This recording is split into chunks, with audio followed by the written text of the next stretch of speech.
ni mara yangu ya kwanza kumuona kaka kuona, ikabidi tuchukue unga, maji, mbegu zote za mazao, mpunga na mahindi na ufuta. Alafu akaja shehe mmoja akawa anapiga dua, akaanza kutembea yule kaka kuona. Akatembea, baada ya kutembea akanusa mpunga, akanusa mahindi, maji tulimwekea akapita hakuyanusa. Ina maana kwamba akinusa, wazee wa zamani walikuwa tuambia wakinusa hayo mazao, mwaka huu tukilima tutapata mazao ya kutosha. Mvua angenusa ingekuwa mafuriko, lakini hajanusa, ni ishara ya kwamba itakuwa mvua ya wastani. Tumepata taarifa za uwepo wa kaka kuona katika kijiji cha Miluindo, kitongoji cha Mtakuja, katika eneo la Bwana Juma.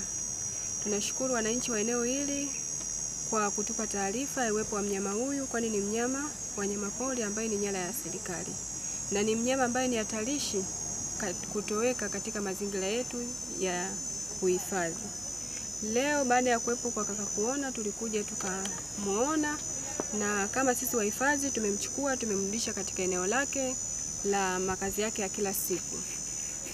Lakini pia katika maeneo yetu ya hapa Mvomero, mara nyingi tumekuwa tukikutana na wanyama hawa kaka kuona zaidi ya mara 5 ndani ya miaka 5 iliyopita. Na mara nyingi kaka kuona anapokuwa anaonekana, kulingana na mila zetu za wazee, tunasema kwamba ni neema inapatikana katika eneo letu au kuna shida.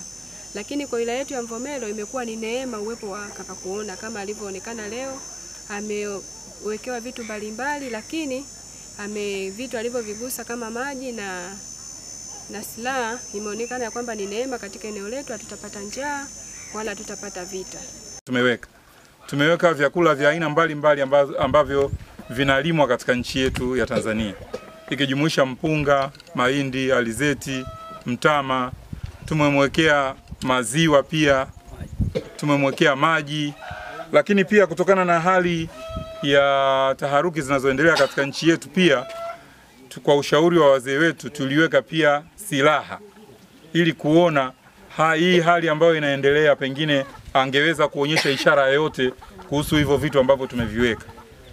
Lakini pia tunashukuru sana Mwenyezi Mungu mwingi wa rehema na neema. Tulipomwekea aina za vyakula vyote hivi, amepita kwenye mahindi, amepita kwenye mpunga na amepita kwenye alizeti.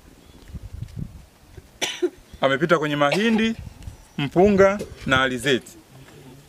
Kwa hiyo kwenye eneo la silaha hakupita, na kwenye maji pia kufanyaje? Hakupita. Kwa hivyo hii inatafsiri kwa wazee wetu kama walivyosema, inatafsiri kwa maana ya kwamba anapopita kwenye vitu hivyo, maana yake kwamba ni ishara kwamba hatutokuwa na tatizo la baa la njaa.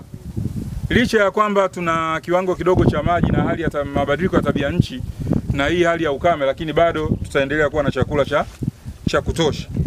Kwa hivyo kwa kusema kwamba mwaka huu pamoja na hali ya mabadiliko ya tabia nchi, uchache wa mvua ambazo zimechelewa, lakini tutakuwa na chakula na hatutokuwa na njaa. Lakini pia hatutokuwa na mafuriko na mvua za kuharibu mazingira.